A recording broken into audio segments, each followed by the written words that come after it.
Bonjour et bienvenue à ce culte mis en ligne. Une fois n'est pas coutume, nous allons commencer par la prédication et terminer ensuite par un chant, quelques mots d'annonce. Mais avant cela, je vous invite à la prière. Notre Dieu, notre Père, nous te remercions pour le privilège de pouvoir méditer ta parole. Ouvre nos yeux pour contempler les merveilles de cette parole. Permets-nous, par ton esprit, non seulement de la comprendre, mais de la vivre, de la mettre en pratique. Fais bon accueil aux paroles de ma bouche et à la méditation de tous nos cœurs. Éternel, notre rocher, toi qui nous rachètes, accorde-nous de voir l'espérance que tu nous accordes en Jésus. En son nom. Amen.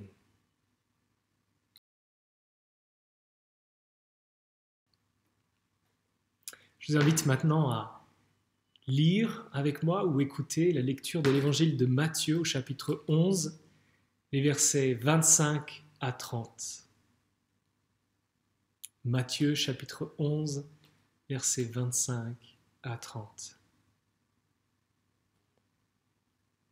À ce moment-là, Jésus prit la parole et dit : « Je te suis reconnaissant, Père, Seigneur du ciel et de la terre, de ce que tu as caché ces choses aux sages et aux intelligents et les as révélées aux enfants.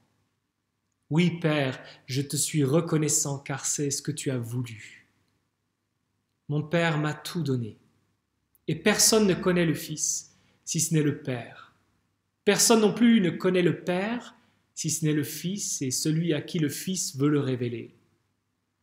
Venez à moi, vous tous qui êtes fatigués et courbés sous un fardeau, et je vous donnerai du repos.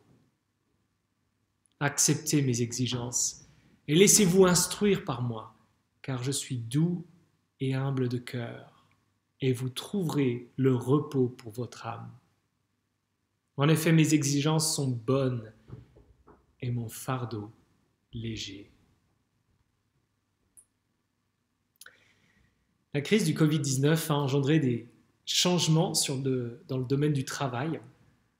Pendant le confinement et parfois au-delà, le télétravail a souvent dû être mis en place à la hâte.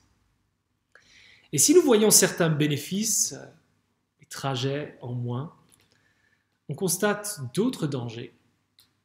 Désorganisation du rythme de travail, horaires décalés, voire des journées à rallonge.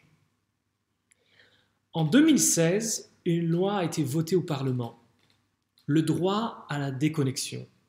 Le principe était le suivant : autoriser les salariés à ne plus être disponibles pour leur employeur en dehors des heures de travail, protéger leur temps de repos.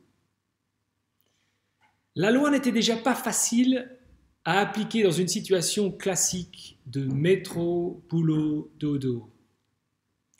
Vous imaginez lorsque le foyer devient le lieu de travail.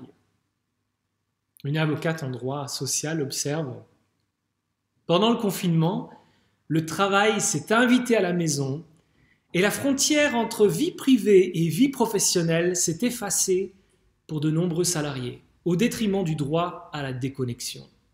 Un peu plus loin, la porosité entre vie professionnelle et vie personnelle est un terreau favorable au burn-out. Dans de nombreux dossiers, on s'aperçoit que quand bien même l'employeur a instauré un guide de bonnes pratiques sur la déconnexion, les salariés, cadres dans la grande majorité, n'arrivent pas à se déconnecter totalement. On parle ici du travail qui empiète sur le repos, mais on verra plus loin que le divertissement peut aussi être envahissant. Dans tous les cas, la question demeure : comment trouver le repos ? Dimanche dernier, en méditant Deutéronome 34, nous avons mis en évidence les deux facettes du repos dans lequel Dieu veut nous faire entrer. Ce repos a quelque chose de troublant et il a quelque chose d'apaisant. Cette fois-ci, nous allons directement nous mettre à l'écoute de Jésus qui affirme ici : « Venez à moi, vous tous qui êtes fatigués et courbés sous un fardeau, et je vous donnerai du repos. Au-delà d'un travail excessif, à quoi pourrait correspondre le fardeau dont Jésus parle ici? Pour certains, ce fardeau représentera peut-être la recherche d'approbation des autres. Pour d'autres, ce sera peut-être de montrer que nous maîtrisons notre vie, nous gérons.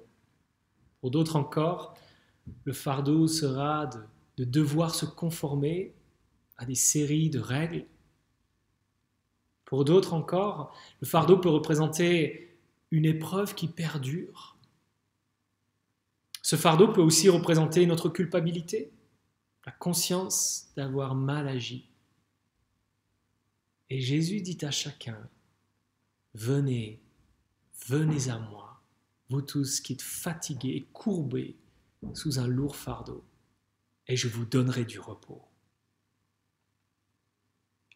Comment peut-il dire une chose pareille? Est-ce qu'il est fiable en disant cela? Jésus est présenté ici comme source de connaissance et source de repos. De la connaissance de Jésus découle le repos. Ce sera nos 2 points pour méditer ce texte. Jésus, source de connaissance, Jésus, source de repos. Jésus, source de connaissance d'abord, dans les versets 25 à 27. Si tout se passe bien en août, je devrais revoir un ami vosgien qui approche des 70 ans. Et la particularité de cet ami, c'est qu'en balade, il peut tout à coup se lancer dans une prière à voix haute. Au début, on est surpris. On discute de choses et d'autres, et tout à coup, il se mit à prier à voix haute. Merci Seigneur pour cette magnifique journée. Quelle joie de pouvoir la vivre avec toi. Un instant, on était dans une discussion, et l'instant suivant, il est dans une prière adressée à Dieu. C'est un peu ce qu'on trouve ici. Dans les versets 21 à 24, Jésus s'adresse aux villes de Galilée avec des paroles assez dures. Et au verset 25, il se lance dans une prière à voix haute.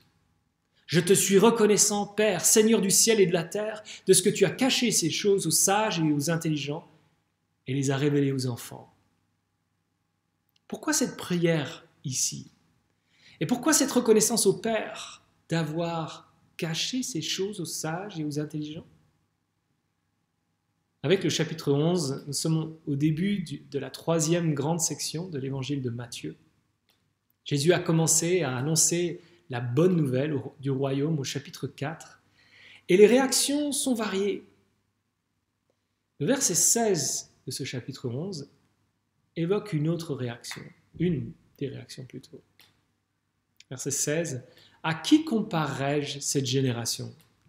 Elle ressemble à des enfants assis sur des places publiques, qui s'adresse à d'autres enfants en disant « Nous vous avons joué de la flûte et vous n'avez pas dansé.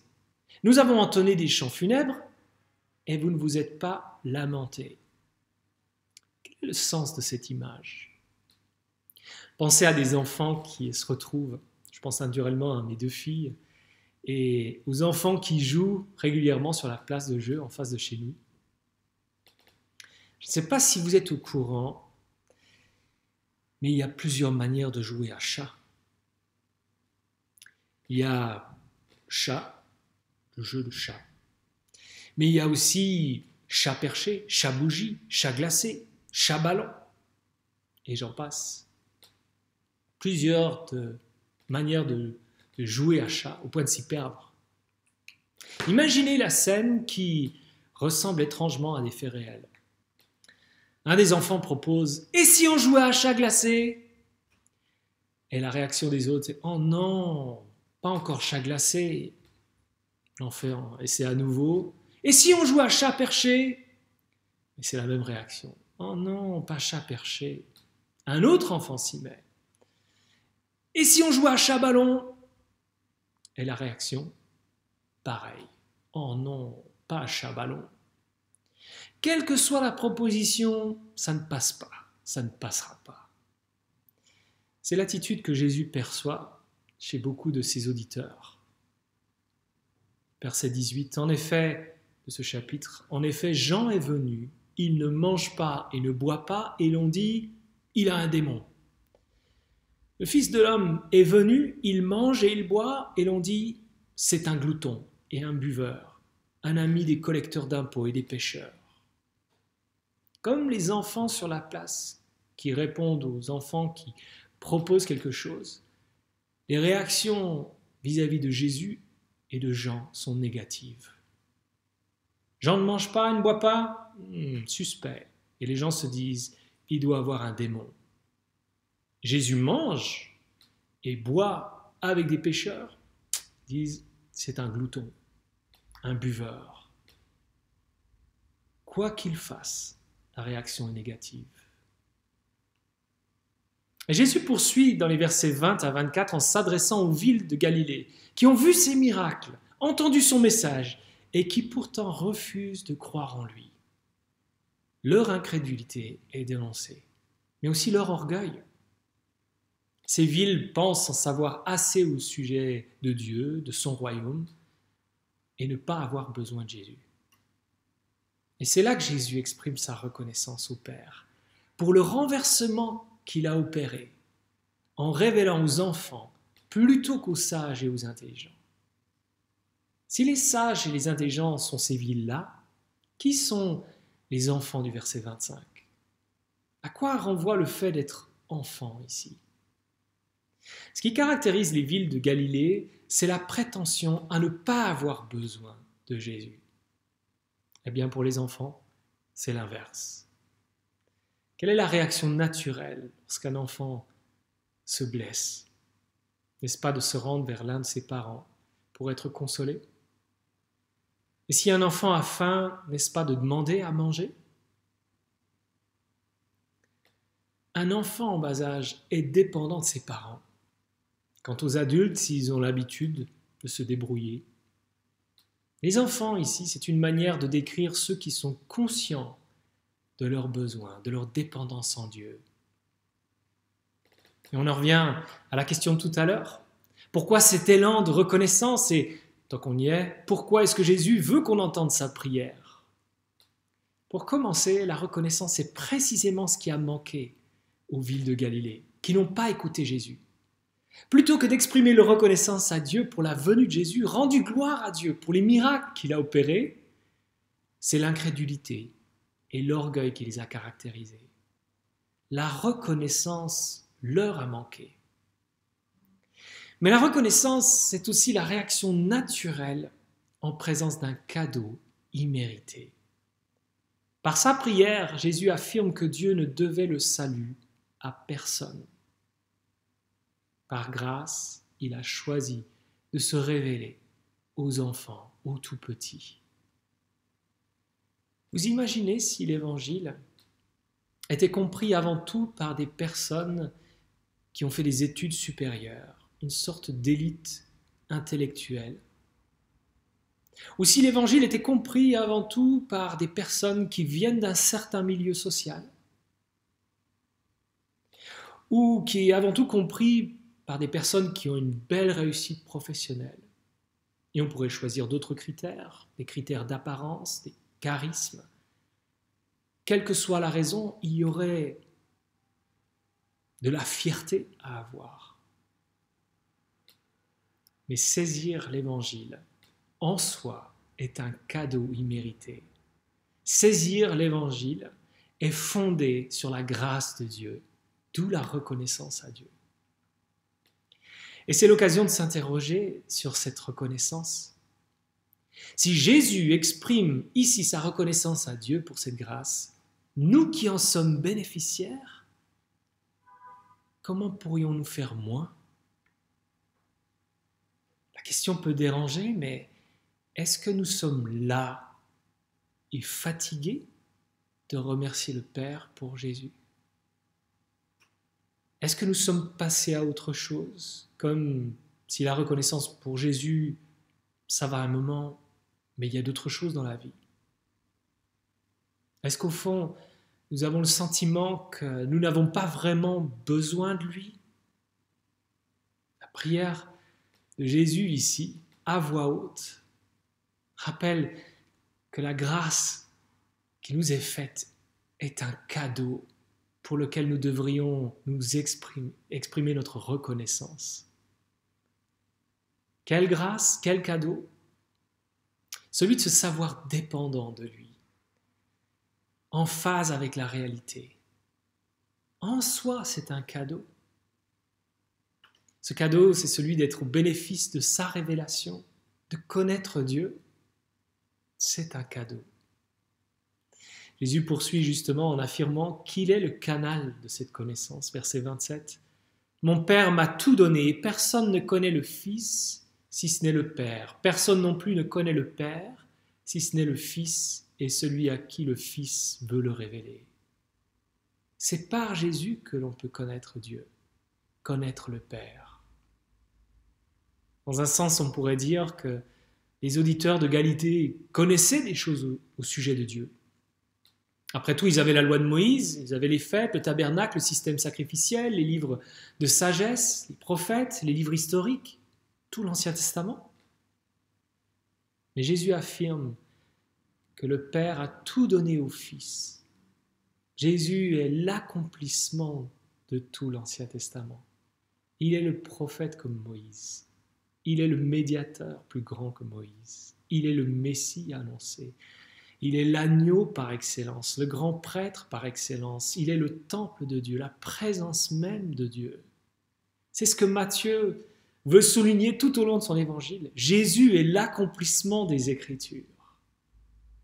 Et si nous voulons connaître Dieu, c'est à Jésus qu'il faut regarder. Pour connaître le repos, il faut commencer par regarder à Jésus. C'est pourquoi Jésus continue avec cette invitation lancée à chacun. « Venez à moi, vous tous qui êtes fatigués et courbés sous un fardeau, et je vous donnerai du repos. » Jésus se présente comme source de repos. Au départ, nous avons parlé de l'impact du confinement sur le domaine du travail, mais le constat peut être fait quant au domaine du divertissement. Selon plusieurs sources, le confinement a accéléré une certaine dépendance au smartphone. Que ce soit le climat anxiogène, l'isolement social, l'ennui, cet attachement au smartphone peut avoir des effets secondaires.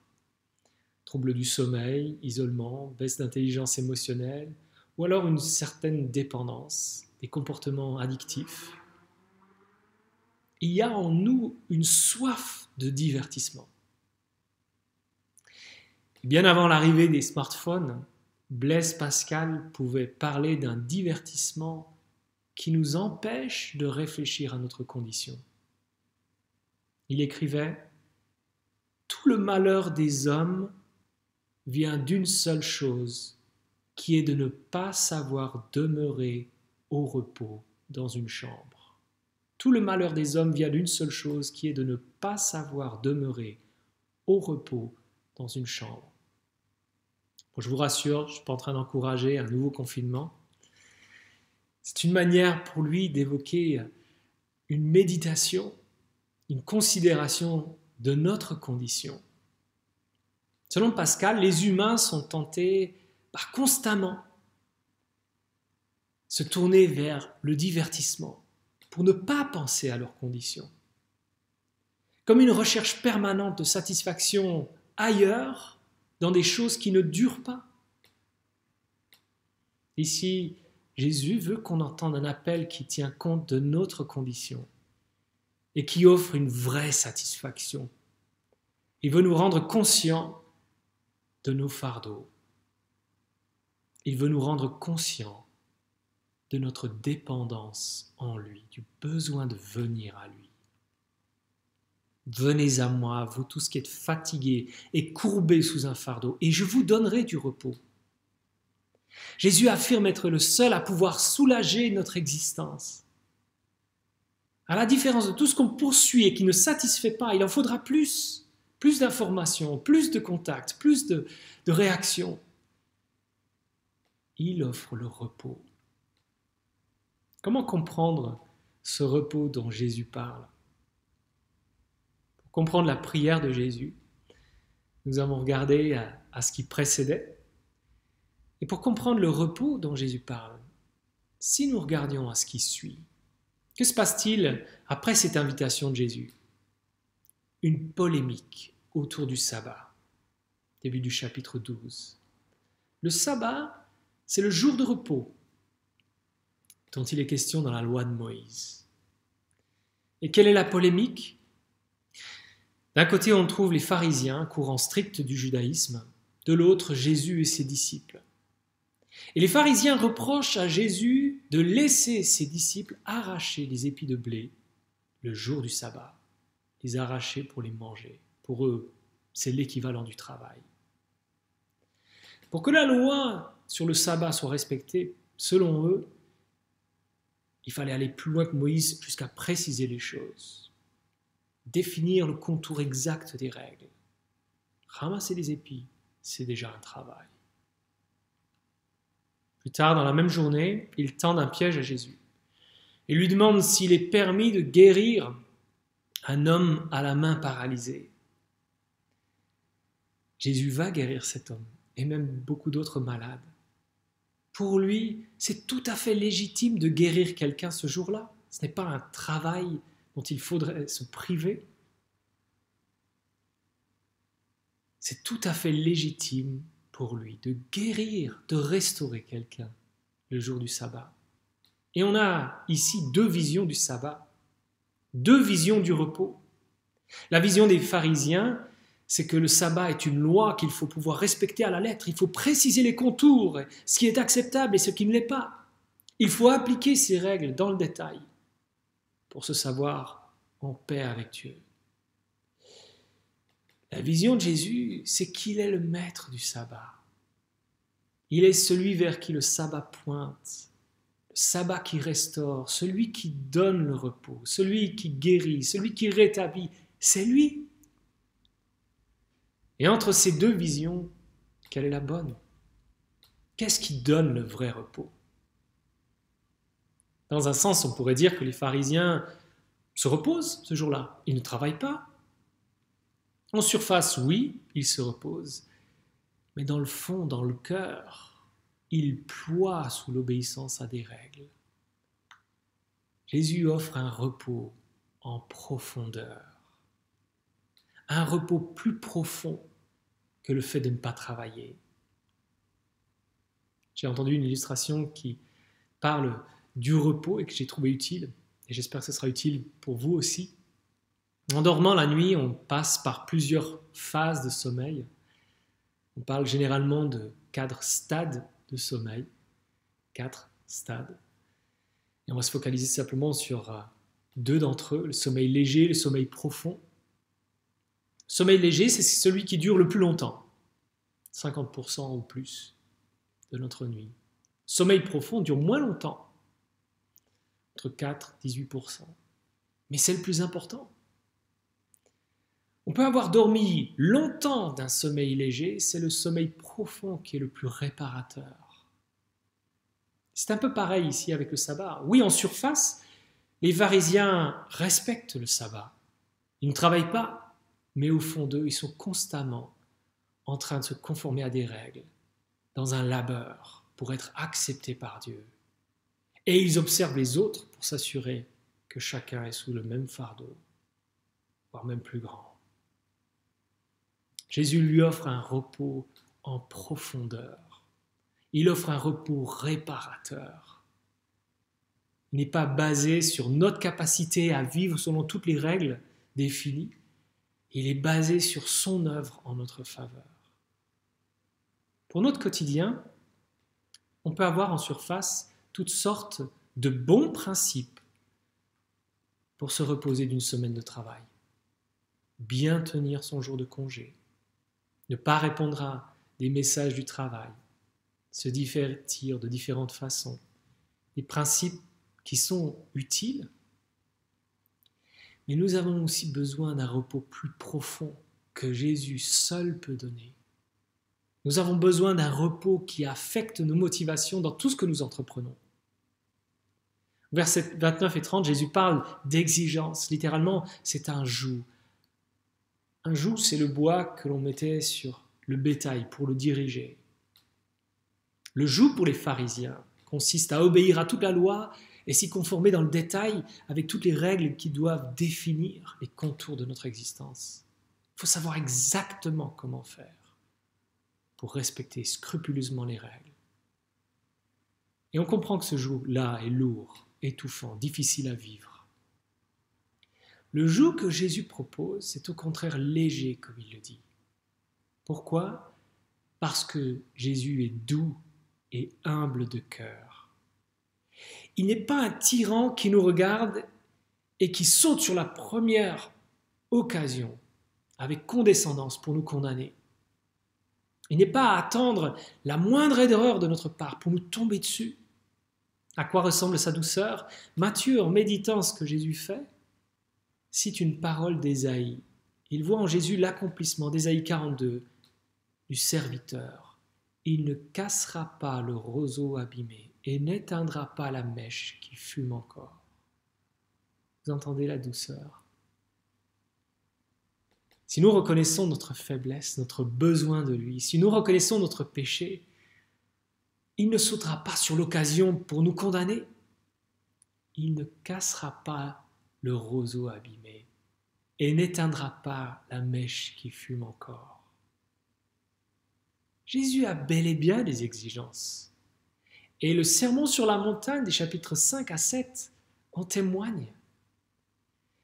Mais ces exigences se comprennent et se vivent à la lumière du repos qu'il nous accorde par son œuvre. Par sa vie, par sa mort, Jésus nous accorde le pardon de nos péchés. Il restaure notre âme. Jésus est la véritable source de repos.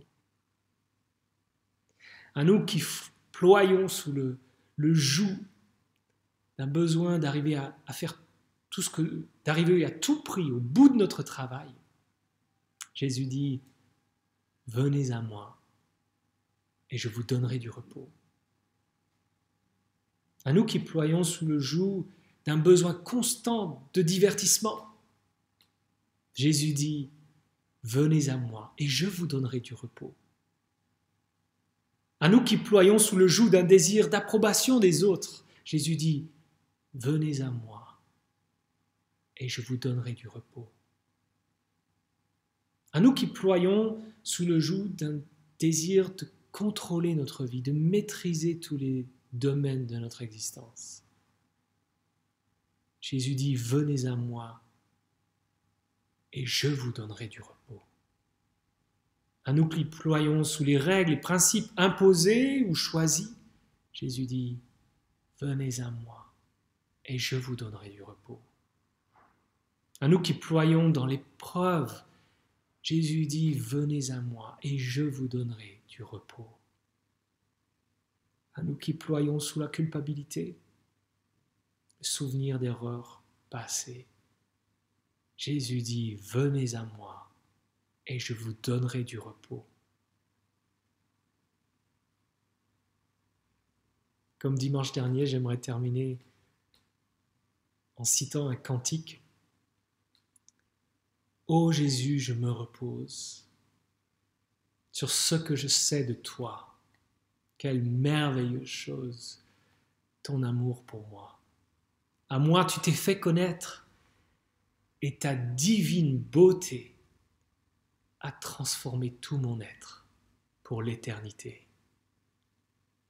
Je veux te rester fidèle, pour toi vivre et travailler, avec toi, parfait modèle, veiller et prier. Ô Christ, image du Père, brille toujours à mes yeux, jusqu'à ce que de la terre, je m'envole aux cieux. Ô Jésus, je me repose sur ce que je sais de toi. Quelle merveilleuse chose, tu mourus pour moi. Je vous invite à la prière. Notre Dieu, notre Père, nous voulons venir à Jésus, savoir qu'en lui, tu nous accordes la révélation de qui tu es. Pardonne-nous notre arrogance, pardonne-nous notre suffisance lorsque nous n'exprimons pas de reconnaissance pour lui.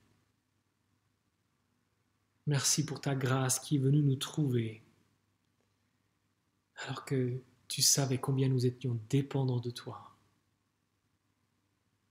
Nous te remercions aussi, Seigneur, de cette invitation lancée par Jésus. Te prions que dans les jours qui viennent et dans les heures qui viennent, nous saisissions la valeur de cette invitation. Venez à moi et je vous donnerai du repos. Tu connais, Père, les circonstances de chacun d'entre nous.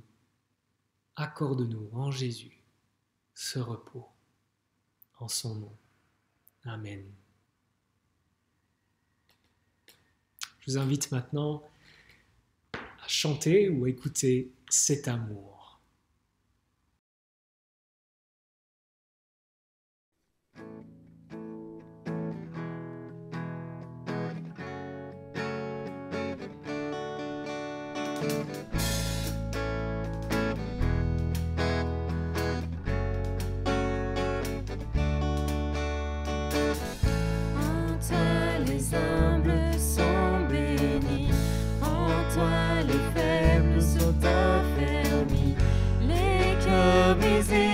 Tu rétablis, donnant la vie, cet amour qui peut libérer, cet amour qui peut restaurer, nous appelle par notre nom, tu nous appelles par notre nom. C'est Dieu qui créa tout l'univers, c'est Dieu qui veut mourir au calvaire, nous appelle par notre nom, tu nous appelles par notre nom. À ceux qui doutent dans la foi, aux chancelants tu t'enlèves, tu les appelles de ta voix. Venez à moi.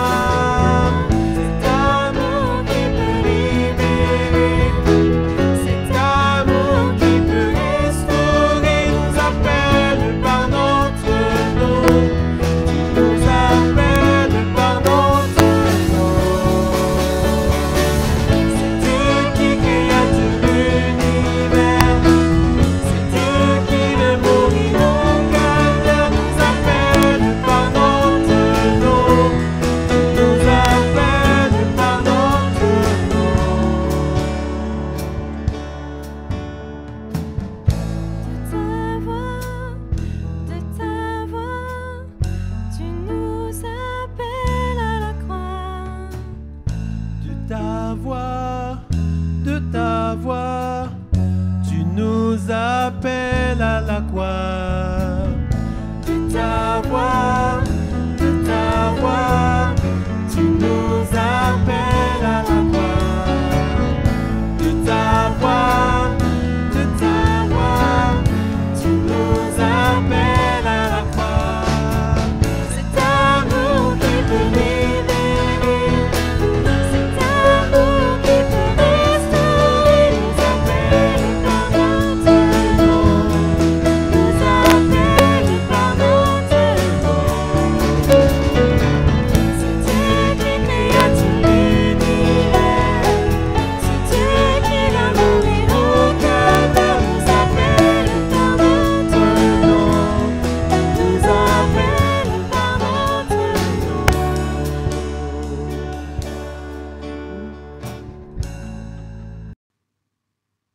Nous arrivons au terme de cette vidéo. Quelques mots d'annonce sur la vie de notre Église. Il n'y aura pas de rencontre découverte ces 2 prochaines semaines. La prochaine rencontre découverte aura lieu le mardi 18 août. Davantage d'informations vous seront données à ce moment-là. Jeudi, par contre, il y aura bel et bien réunion de prière par Zoom entre 20h et 21h. Et vous recevrez par email les informations pour vous connecter. Dimanche prochain, il y aura bien les cultes à 10h15 et 18h30 sur place. Et là encore, vous recevrez des informations par email pour vous inscrire à ces cultes. Je vais terminer maintenant par une parole de bénédiction. À celui qui est ferme dans ses intentions, tu assures la paix. Une paix profonde parce qu'il se confie en toi. Placez votre confiance en l'Éternel pour toujours, car l'Éternel, oui l'Éternel, est le rocher des siècles.